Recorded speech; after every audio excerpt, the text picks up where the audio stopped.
Podikins presents. Podikins presents Andy and the Bread Sled. Welcome to Podikins Presents. I'm Andrew, and I'm glad you're here today, because I was just about to tune in to my very favorite Christmas show. Oh, almost there. Oh, here it is. Before Christmas, when all through the house, not a creature was stirring, not even a mouse. The stockings were hung by the chimney with care. Hey-o. In hopes that St. Hey-o. soon would be there. Andrew? Children were nestled all Andrew, are you here? in their beds, while Oh, hey James. What's going on? Sorry, I was just listening to my favorite Christmas story, Oh, which reminds me. Have I ever told you my bread pudding Christmas story? no, I don't think I've heard this one. Oh, well, settle in, because this one's a real doozy. Andrew, if this is going to be another one of your tall tales, I don't know Quiet if there, we can- James. I'm already halfway back to Kitchener.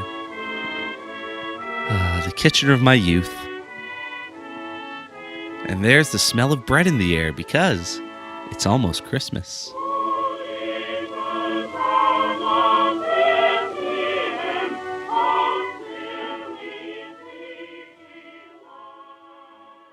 For me, like many in my neighborhood, Christmas wasn't Christmas without a piping hot bowl of bread pudding.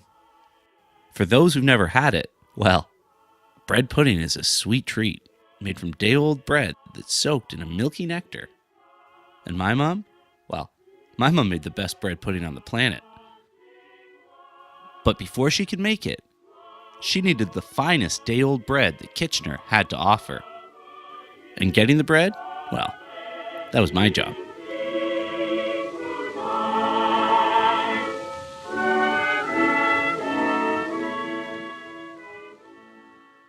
But one year, when I was about 9 or 10, things went a little bit haywire.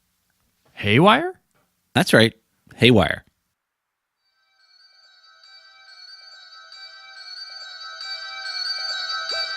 It was the morning of Christmas Eve, and I woke up to my ma hollering at me. Andy, you best fetch that bread, or you'll miss out on the best loaves. So, as always, I put on my trusty traveling cap and went into the shed and pulled out the bread sled. That's not a thing. Oh, it's very much a thing, James. A bread sled is a special sled made just for bread. Just for bread? Just for bread. Okay. Anyways, of course, I pulled out the bread sled, and next thing I know, my ma is hollering at me, like she did every year. And she would say, "Now, Andy, don't you go riding that sled. That sled's for bread." And I said, Yeah, Ma. I gotcha. The sled's for bread. Everyone knows the bread sled's for bread. "Bread only."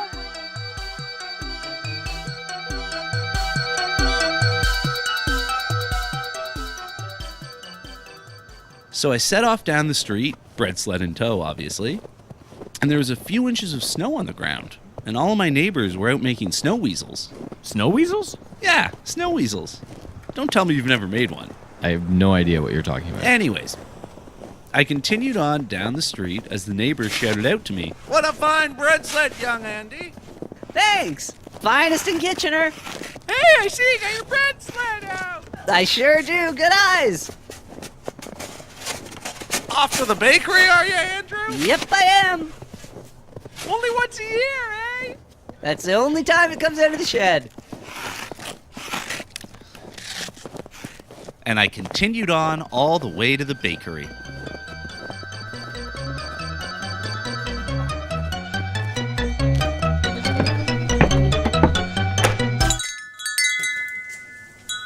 When I got there, the baker, Monsieur Doblé, said, "Oh, Andy, I've saved you a mountain of the finest day-old bread. Hang on to it tightly. It seems to be disappearing quickly this year." Well, that's why I have my bread sled, Monsieur Doblé. So Monsieur Doblé helped me load the loaves onto my bread sled, and I set off homeward. And here's where things started to go awry. Was that a bread pun? No, it wasn't.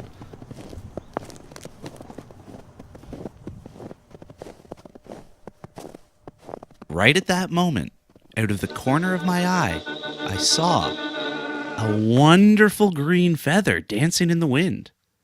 And as soon as I saw that feather, it struck me. I don't have a feather in my cap. And in an instant, it was decided. I would catch that feather, and it would be a real feather in my cap. And I meant that quite literally. But that feather, it seemed to have a mind of its own. I chased it down, and it would float up. I'd surge left, and it would charge right. I'd fly right, and it would flounce left. But finally, I caught it. For a moment, I was the happiest boy in the world. I popped that feather in my cap and I grinned like a winter goose. But then I realized, wait a second, I was a little off track. In fact, I had chased this feather all the way to the top of old Mr. McGurty's hill, and this hill was even further away from my home than the bakery was. I was going to be late, and my mother would be furious. But then I remembered. There was that shortcut. If I went straight down old Mr. McGurty's hill, then I would be home in half the time. But because the hill was so steep, the only way to get down it would be to ride the bread sled. Looking back, it was probably the wrong choice. But can you blame me? I hopped on the sled and pushed off down the hill. At first, I was in total control. I was zigging. Whee! I was zagging. Whoa! But then, Oof! I hit a bump. And whirled and twirled and crashed. When I woke up, I was in a pile of snow at the bottom of old Mr. McGurty's hill, right by the pond. I leapt up and shook off the snow. But where was the sled? Where was the bread? Did they fall into the pond? But then I saw the bread sled. It was about 10 paces from the pond. Phew. I thought.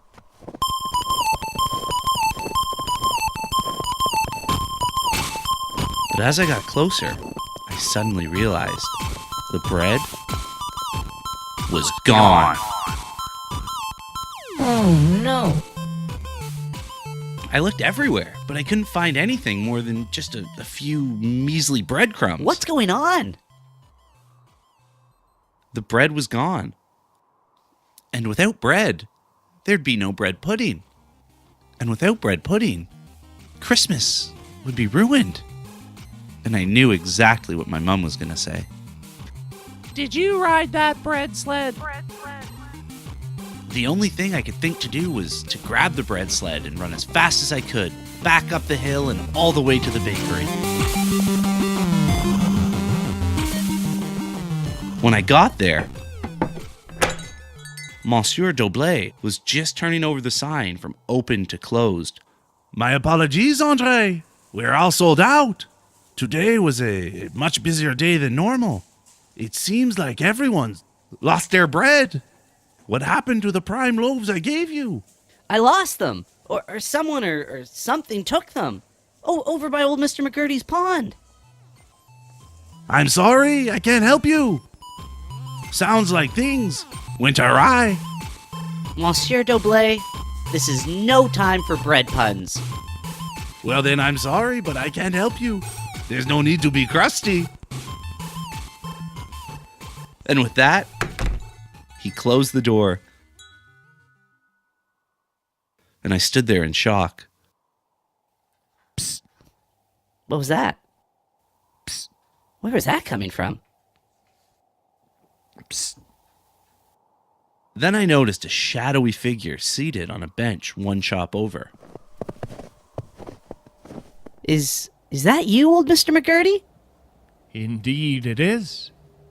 So you say you lost your bread, and you say it was down by the pond, the one that sits at the bottom of the hill that bears my name. Well, yeah, that's right. You're not the only one, Andy. Oh no, not at all. It's been a rash of bread burglaries. And I noticed you've got a fine green feather in your cap. You mind telling me about that? Well, yeah, I just found that today. In fact, I chased it all the way to the top of your hill, and that was right before I lost my bread, come to think of it. Of course it was. I'd say a feather like that, in that shade of green, oh yes, that could only belong to a mallard. A mallard duck? There was one mallard. Oh, one mallard in particular. Oh, I'd say it was 10 years back now. Who was the furthest thing from harmless. So he was harmful then. Ha ha! Ah, you're a swift one, lad, ain't ya? Ha! So what happened? Oh, but that winter 10 years back, there was a bigger mallard who stayed after the snow was deep and heavy. Like all ducks, he liked bread. I thought that was normal. But over time, he got greedy. Oh, yeah. He wanted mitfuls.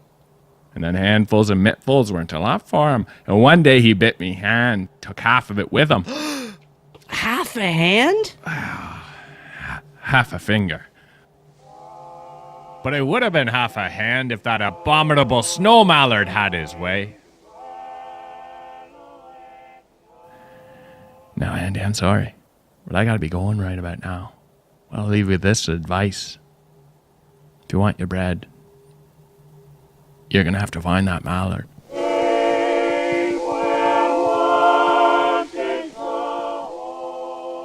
So I knew what I had to do. I had to go and find that duck, get the bread, and save Christmas. So I ran all the way back to old Mr. McGurdy's hill. And without all that bread on my sled, I was able to ride it down, and this time, I didn't crash.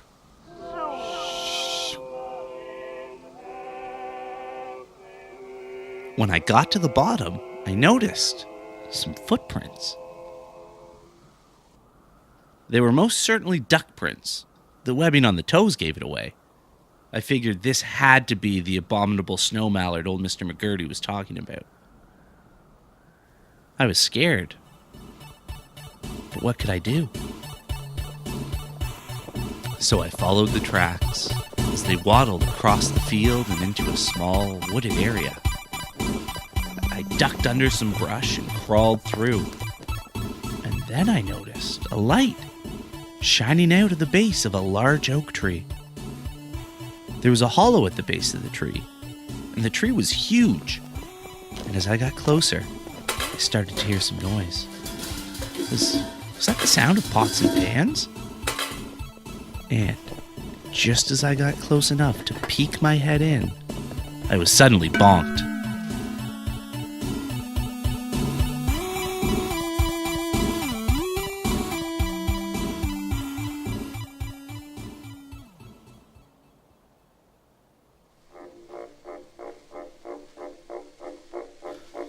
When I came to, I had no idea where I was.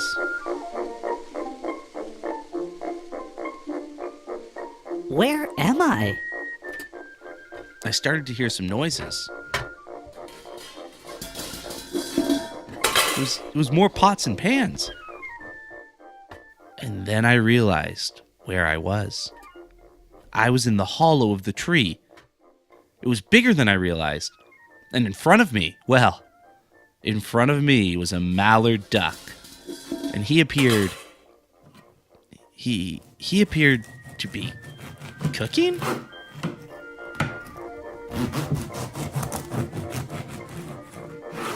And then I noticed the bread. I looked up and up and up and up, and I couldn't see the top. There were loaves of all shapes and sizes. The mallard, he seemed frantic. He was chopping bread, or at least he was trying to.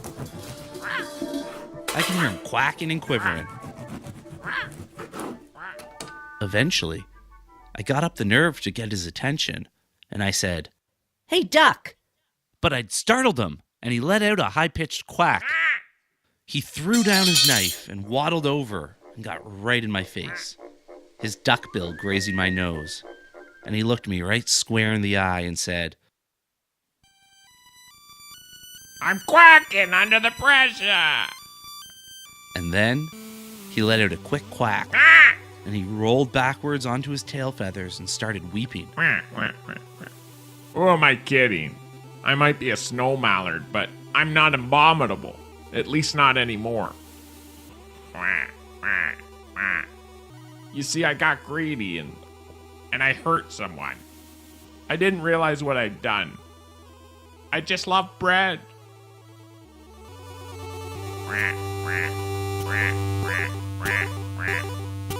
News of my crime traveled quickly, and soon after there were duck hunts all over looking for me.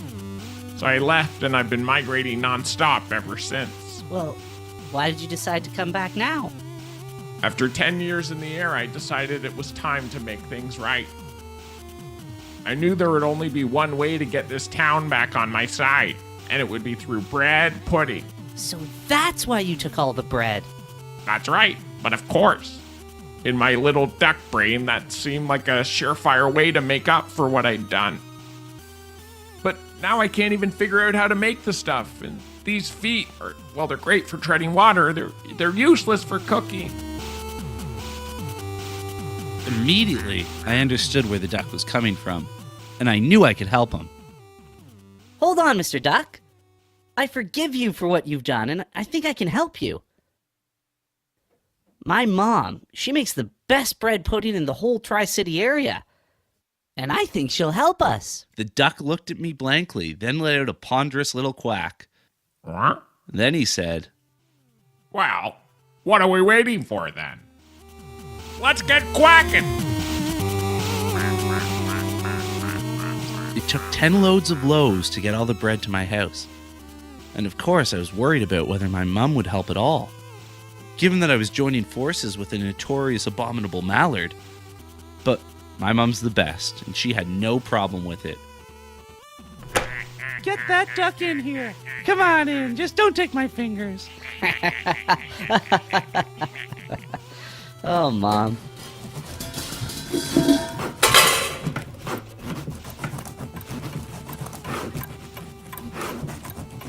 By midnight, the pudding was done, and the mallard and I set off into the neighborhood to deliver a scoop full of bread pudding into every mailbox. What a sweet surprise it would be for our neighbors to wake up to.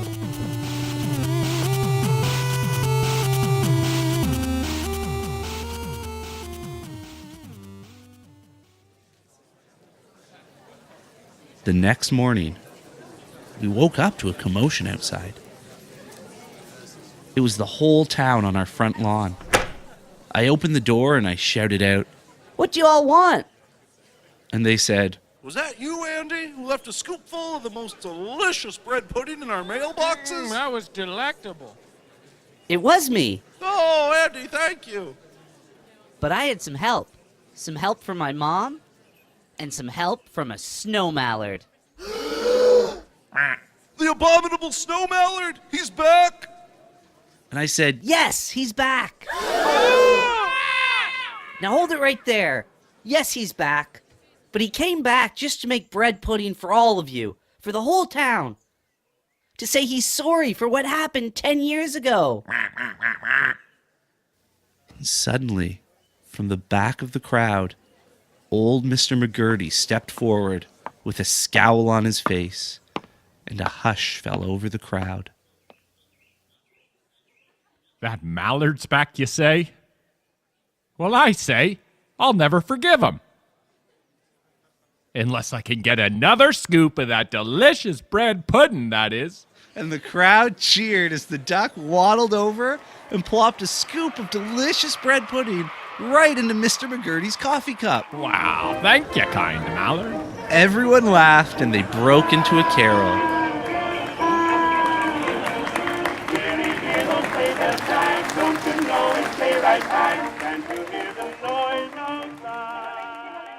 The end. Wait, that's the end? Yeah, that's it. I don't know, Andrew. That seemed pretty hard to believe. Well, believe you me. It was a Christmas I'll never forget.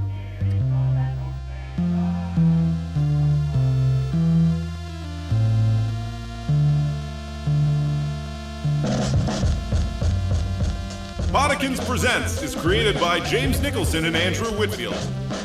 Today's music is from Patrick Lee, Brett Moots, Live Action Fez, DKSTR, Evil Weasel, Noise Waves, and various artists from Voices of Christmas Past. Artwork by Liz Whitehead. Matt Schichter is Golden Tone. And of course, a special thanks to you. Thanks for supporting us so far. This is our last episode of 2016, but we'll be back again in the new year with some new shows. Stay tuned and have a happy holidays.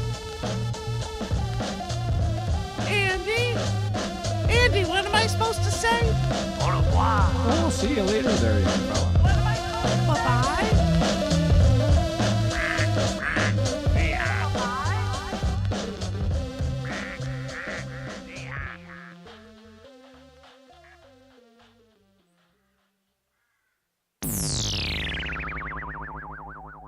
What's the pot?